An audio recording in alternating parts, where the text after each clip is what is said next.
नमस्कार। म युवराज पौडेल।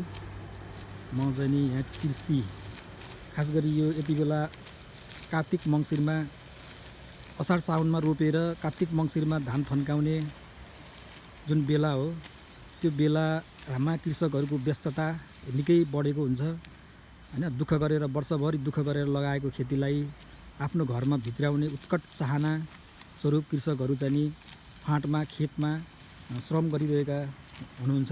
कृषकहरूको त्यो श्रम एकदमै मूल्यवान श्रम उहाँहरूले आफ्नो खेतीमा लगाइराख्नु भएको हुन्छ।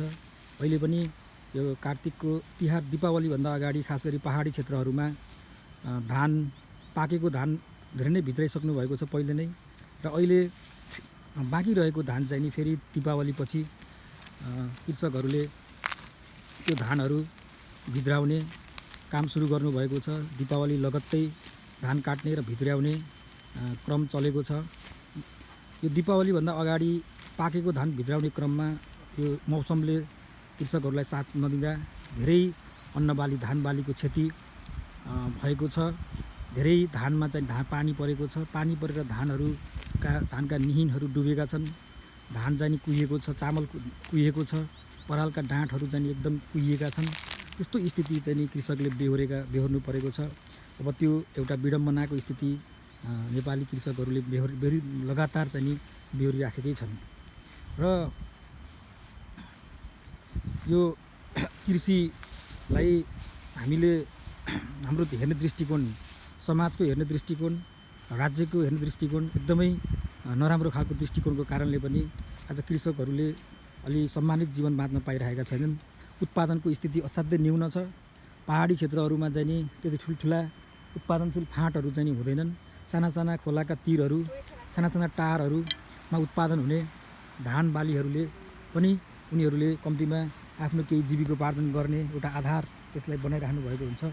र त्यो जब त्यो जीविकोपार्जनको आधार नै टुटिसकेपछि उहाँहरूको श्रम खेर गइरहेको हुन्छ। अब पानी आएर जम्मै भिजेर धान चाहिँ नि बिग्रिरहेको, धानमा चाहिँ नि युरिया मल समयमा हाल्न नपाएर धान चाहिँ नि बिग्रिरहेको, धानमा चाहिँ नि किरा लाग्ने, अनि त्यसपछि सलहको प्रकोप, अब त्यो लगायत अब अरू तरकारी अन्नबालीहरूमा चाहिँ नि बाँदर आतङ्क छँदैछ। यी सबै कुराहरू चाहिँ नि कृषकले लगातार चाहिँ नि सामना गरिरहनु भएको छ। अब यो स्थितिबाट कृषकहरूलाई मुक्त गराएर आत्मनिर्भर कृषिको खोजी गर्नेतर्फ राज्यले पहल गर्नुपर्ने हो हैन। तर राज्य चाहिँ नि निरीह बनेर कृषकका समस्याहरूलाई हेरिरहन बाध्य छ। कृषकका समस्याहरूको उपेक्षा राज्यले गरिरहेको छ हैन। व्यावसायिक कृषिलाई हाम्रो नेपालको अर्थतन्त्रको मूल मेरुदण्डको रूपमा रहेको कृषि, र त्यो कृषिलाई हामीले चाहिँ नि जबसम्म त्यो कृषिको विकास हामीले राम्रोसँग गर्न सक्दैनौँ, कृषिलाई जबसम्म हामीले आधुनिकता र प्रविधिकरण, आधुनिकीकरण र यान्त्रिकीकरणतर्फ हामीले कृषिलाई जबसम्म जोड्दैनौँ, तबसम्म नेपाली कृषिले अहिलेको जुन परनिर्भरताको स्थिति हो त्यो बेहोरिरहनुपर्छ। नेपाली किसानहरू चाहिँ सम्मानित जीवन बाँच्न पाउँदैनन्। उनीहरू आर्थिक रूपले आत्मनिर्भर बन्ने बाटो पनि जुन अहिलेसम्मको जुन एकदम परनिर्भरताको स्थिति छ त्यसमा नै रहनुपर्ने स्थिति चाहिँ देखिन्छ। त्यसैले अब यसमा चाहिँ नि कृषकहरूलाई व्यावसायिक खेतीतर्फ आकर्षण गराउने अनि आधुनिकता कृषिलाई चाहिँ अलि आधुनिक प्रविधिसँग जोडेर प्रविधिकरण, ग्रामीण कृषिमा चाहिँ नि प्रविधिकरणको चाहिँ प्रयोगलाई बढाउने एउटा राज्यले चाहिँ त्यस्तो खालको अलि एउटा अभियानकै रूपमा त्यो एउटा स्थिति एउटा चाहिँ नि अभियान छेड्नुपर्ने स्थिति हो। तर राज्यले चाहिँ त्यो गर्न सकिरहेको छैन। एउटा आधुनिक हलो भनेर एउटा त्यो ट्र्याक्टर, मिनी ट्र्याक्टर ल्याएको छ। त्यो पनि चाइनिज एउटा ट्र्याक्टर हो। त्यो ट्र्याक्टरमा धेरै समस्याहरू आइरहेका छन्। त्यो चाहिँ नि एकचोटि कृषकले जोतेपछि त्यसमा चाहिँ विभिन्न कुराहरू बिग्रने, अनि त्यो बिग्रेको कुरा चाहिँ नि फेरि बनाउनलाई उसलाई चाहिँ नि बनाउने ठाउँको अभाव हुने, अनि त्यो चाहिँ नि खास गरी मेकानिक्सहरू, त्यसलाई रिपेयर गर्ने मेकानिक्सहरूको चाहिँ नि अभाव, अनि त्यो चाहिँ नि एकदम असाध्यै गरुङ्गो भएको हुनाले त्यसलाई उचालेर खेतसम्म पुर्याउन चाहिँ मेन पावरको चाहिँ नि कमी जस्ता समस्याहरूले त्यो पनि त्यति अझै प्रभावकारी हुन सकिरहेको छैन। अब त्यसमा पनि ठुला कमिसनका खेलहरू भइराख्छन् र कृषकहरूले अलिक बढी नै मूल्यमा तिर्नु परिरहेको हो। त्यसको मूल्य चाहिँ नि बढी नै चुकाउनु परेको स्थिति चाहिँ छँदैछ। अब जताबाट पनि त्यो चाहिँ आक्रमण चाहिँ कसलाई छ त भन्दा नेपालका कृषकहरूलाई छ। कृषकहरूप्रति समाजले हेर्ने दृष्टिकोण पनि सकारात्मक छैन। एउटा कृषक सामान्य कपडा लगाएर हिँडेको, एउटा गाई भैँसी पालेको, होइन, श्रम गरेको, दुःख गरेको कृषकलाई चाहिँ नि अलि राम्रो नजरले उसको श्रमप्रतिको सम्मान गर्ने दृष्टिकोणले समाजले हेर्नु पर्थ्यो। होइन, यहाँ त कस्तो छ भने यो सामन्तवादी व्यवस्थाको अवशेष आज पनि जीवित छ। सामन्तवादी संरचनाका त्यसका चाहिँ नि सामाजिक बाइ प्रडक्टहरू, त्यसका प्रभावहरू चाहिँ नि आज पनि समाजमा विद्यमान छन्।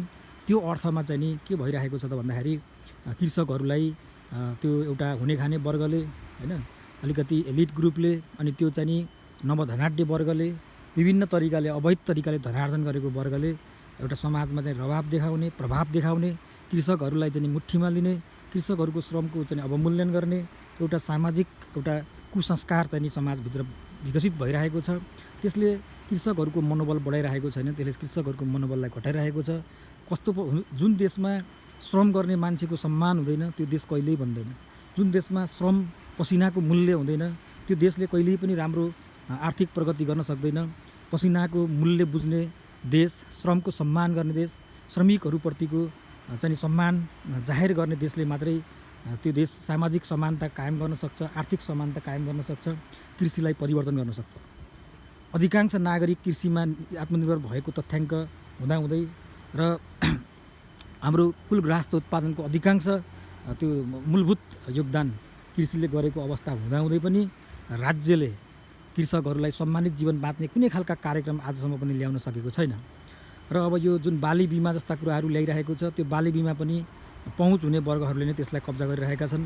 अनि यो जुन पशुपालन छ त्यो पशुपालनका कुरा पनि आधुनिक पशुपालन, बाख्रा पालन, भैँसी पालन भनेर त्यो चाहिँ नि नक्कली कृषकहरूले चाहिँ नि त्यसबाट राज्यबाट प्राप्त अनुदान टाठाबाठा नक्कली कृषकहरूले आफ्नो कब्जामा पारेको र 1-2 महिना पशु पाले जस्तो गर्ने, त्यसपछि अर्काका पशुहरू चाहिँ नि ल्याएर फोटो खिचेर चाहिँ नि डकुमेन्ट पेस गर्ने र आफूले चाहिँ नि त्यो कृषि चाहिँ नि नगर्ने र सक्कली कृषकलाई चाहिँ नि बाहिर राख्ने, त्यो अनुदानको कोटाबाट बाहिर राख्ने खेल विभिन्न तरिकाले भइरहेकै छन्। त्यसकारण यो राज्य संयन्त्रको जुन एउटा नक्कली कृषकहरूलाई प्रोत्साहन गर्ने, सक्कली कृषकहरूको चाहिँ नि कृषकहरूको पहिचान नगर्ने जुन प्रवृत्ति छ यसले पनि आज किसान जसले श्रम गरिरहेको छ, जसले दुःख गरिरहेको छ, जसले हिजोबाट कृषिको लागि लडिरहेको छ त्यो असल कृषकको चाहिँ नि मनमा त्यसले चोट पुर्याएको छ, हात पुर्याएको छ। हामीसँग यस्ता थुप्रै उदाहरणहरू पनि छन्, हामी तपाईँहरूलाई दिन सक्छौँ कि जसले लामो समयदेखि व्यावसायिक कृषि गरेर पनि आजसम्म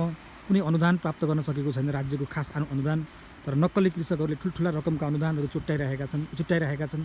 र अब माछा पोखरी भनेर थुप्रै चाहिँ नि यहाँ म तपाईँहरूलाई मेरै गाउँपालिकाभित्र कति कयौँ माछा पोखरीहरू म देखाइदिन सक्छु जहाँ त्यो यो थुप्रै माछा पाल्ने भनेर चाहिँ नि राज्यको अनुदान खाएका, तर माछाका नाममा त्यहाँ कहिल्यै पनि एउटा माछा पनि उत्पादन नभएको र त्यहाँ अहिले धान खेती भइरहेका, त्यो वालभित्र धान खेती भइरहेका म तपाईँहरूलाई उदाहरण प्रशस्त दिन सक्छु।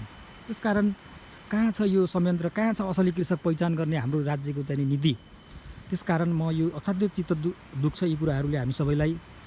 कृषकहरूको चाहिँ नि पहिचान गर्न नसक्ने, असल कृषकहरूलाई प्रोत्साहन गर्न नसक्ने, नक्कली कृषकहरूको हालिमुहाली जता पनि बढ्ने, कृषकहरूलाई चाहिँ नि समाजमा प्रतिष्ठित जनजीवन बिताउने एउटा वातावरण तयार नगर्ने स्थितिले चाहिँ नि राज्यले त्यो कृषिको विकास चाहिँ कुनै पनि दृष्टिकोणबाट सम्भव हुँदैन। त्यसैले वास्तवमा व्यावसायिक कृषिका जति नारा लगाए पनि कृषकलाई सम्मानित जीवन बाँच्ने वातावरण नबनाउँदासम्म ती सबै व्यर्थ हुनेछन् भन्ने कुरा चाहिँ नि म स्पष्ट पार्न चाहन्छु। म पनि व्यक्तिगत रूपमा म कृषकको छोरा हो। म चाहिँ नि कृषि प्रधान देशको भनौँ हामी यो एउटा जीवन निर्वाह गर्ने सामान्य ह्यान्ड टु माउथ को परिवारभित्र परिन्छ। त्यसकारणले गर्दाखेरि हाम्रो परिवारहरूले पनि लामो समयदेखि यही हातमुख जोड्ने ह्यान्ड टु माउथको चाहिँ एउटा कृषिमा चाहिँ नि आफ्नो जीवन व्यतीत गर्नुभएको छ। तर पनि उहाँहरूबाट कतैबाट पनि हामीले त्यो कृषिमा कुनै पनि प्रकारको आजसम्म अनुदान, सेवा सुविधा केही पनि लिन पाएको छैन र हामीले त्यो लिने खालको व्यावसायिक मार्ग पनि हामीले पहिल्याउन सकेका छैनौँ। दुःखको कुरा छ। मैले उदाहरण म मात्रै भनेको होइन, हामीभन्दा धेरै ठुलो योगदान कृषिमा योगदान गर्नुभएका, व्यावसायिक कृषिकै क्षेत्रमा लाग्नुभएकाहरूको पनि निराश स्वरहरू सुन्दा हामीलाई अलिकति चित्त दुख्छ। म यो त्यसकारण पनि भन्न चाहन्छु अब यस्तो तरिकाले हाम्रो कृषि, हाम्रो यो अर्थतन्त्रलाई अगाडि बढाउन सक्ने अवस्था रहँदैन। जबसम्म कृषकका छोराछोरीहरूलाई निःशुल्क शिक्षाको व्यवस्था हुनुपर्छ, असल कृषकहरूको पहिचान गरेर तिनलाई परिचय पत्र दिनुपर्छ, ती कृषकहरूको मूलभूत समस्याहरूलाई समाधान गर्नुपर्छ। राज्यले कृषकहरूलाई व्यावसायिकतातर्फ, आधुनिकतातर्फ, प्रविधिको प्रयोगतर्फ उन्मुख गराउनको लागि विभिन्न प्रकारका तालिमहरू, गोष्ठीहरू सबै वर्गलाई समेट्ने गरी दिनुपर्छ। अनि राजनीतिक पहुँचका आधारमा सोझा साझा किसानहरूमाथि अन्याय र अत्याचार गर्न पाइँदैन। कृषकहरू जोसुकै पार्टीको होस्, जुनसुकै विचारधाराको होस्, जुनसुकै धर्म जात सम्प्रदायको होस्, कृषक हो भने त्यो असल कृषक हो भने त्यो कृषक नै हो। त्यसको क्याटेगोरी, त्यसलाई कृषकको दृष्टिकोणबाट मात्र हेर्नुपर्छ। कुनै पूर्वाग्रह राखेर राज्यका सेवा सुविधाहरूबाट वञ्चित गर्ने अधिकार कसैलाई पनि हुँदैन। त्यसतर्फ म सचेत गराउन चाहन्छु। र यदि कसैले यस्ता प्रवृत्तिहरू गर्यो भने त्यो चाहिँ हामीलाई सही, कसैलाई पनि त्यो सही हुँदैन। र सचेत वर्गले, नागरिकले त्यसका विरुद्ध आवाज उठाउनेछ। त्यो आवाजले जोसुकैलाई असर गरोस्, त्यसको हामीलाई कुनै सरोकार हुने छैन। किनकि वास्तवमा यस्ता कुराहरू एउटा सचेत वर्गले नउठाउने हो भने हाम्रा समाजका विकृतिहरू, हाम्रा कृषिभित्रका विकृतिहरू, हाम्रा व्यवस्थाभित्रका प्रणालीभित्रका खराबीहरू चाहिँ सधैँ रहिराख्छन्। यो कुरा पनि म यहाँ तपाईँहरूलाई जाहेर गर्न चाहन्छु। र निष्कर्षमा म के भन्न चाहन्छु भने अब यो अहिले जुन धान चाहिने पानी असाध्यै बढी वर्षा भएर जुन धान डुब्यो, तराईमा पनि ठुल्ठुला उत्पादनशील क्षेत्रहरूमा चाहिँ त्यसको वर्षाको प्रकोपको कारणले धानमा ठुलो क्षति भएको छ। पहाडी खोला छेउछाउ टारी टुक्राहरूमा पनि गम्भीर रूपमा अहिले वर्षाको समयले असर पारिरहेको छ। फेरि त्यो पानी, त्यो धान उठाउनको लागि कृषकले धेरै समय मेहनत गर्नु परेको छ। पराल चाहिँ बिग्रेको छ, धान कुहिएर चाहिँ धानमा चाहिँ किरा लागेको छ, त्यो धेरै धान खेतमै झरिरहेको छ। यस्तो अवस्थामा कृषकलाई राज्यले के गर्नुपर्छ? असल कृषक, जो सबैभन्दा बढी क्षति भएका कृषकहरूको पहिचान गरेर कृषकहरूलाई चाहिँ एउटा राहतको व्यवस्था गर्नुपर्ने हुन्थ्यो। अथवा भनौँ कृषकहरूलाई कुन दृष्टिकोणबाट यस समस्याको चाहिँ समाधान गर्नको लागि कुन संयन्त्रको विकास गर्नुपर्छ, त्योतर्फ राज्यले ठोस पहल चाल्नु पर्थ्यो। तर आजसम्म पनि राज्य चाहिँ हराइरहेको, अलमलमा परिरहेको अवस्था चाहिँ देखिन्छ। यस्तो फेरि अहिले दीपावलीपछि पनि मौसम, आज दीपावलीको दोस्रो दिन, अन्तिम, हिजो भाइटिका, आज भाइटिकाको भोलिपल्टको दिन, आजसम्म पनि मौसममा फेरि नयाँ प्रकारको बदलाव पहाडी क्षेत्रहरूमा देखिरहेको छ। र फेरि अदली बदल भइरहेको मौसम चाहिँ बादल बदलिरहेको अवस्था चाहिँ देखिएको हुनाले, कालो बादल आकाशमा देखिराख्ने भएको हुनाले फेरि पनि वर्षा नहोला भन्न सकिन्न। र कृषकहरूको बाँकी रहेका जुन धान भित्राउन बाँकी रहेको जुन खेतहरू छन्, ती खेतहरूमा फेरि कृषकहरूको प्रवेश भएको छ। फेरि पनि मौसमले प्रतिकूलता देखाइरहेको छ। यस्ता विडम्बनाहरू, मौसमी खेतीको भरमा बाँच्नुपर्ने विडम्बना, नियति नेपाली कृषकहरूले कहिलेसम्म बेहोर्नुपर्ने हो, त्यो चाहिँ निकै चिन्ता र सरकारको विषय रहेको छ। युवराज पौडेल, आँधीखोला 5 सैनिक।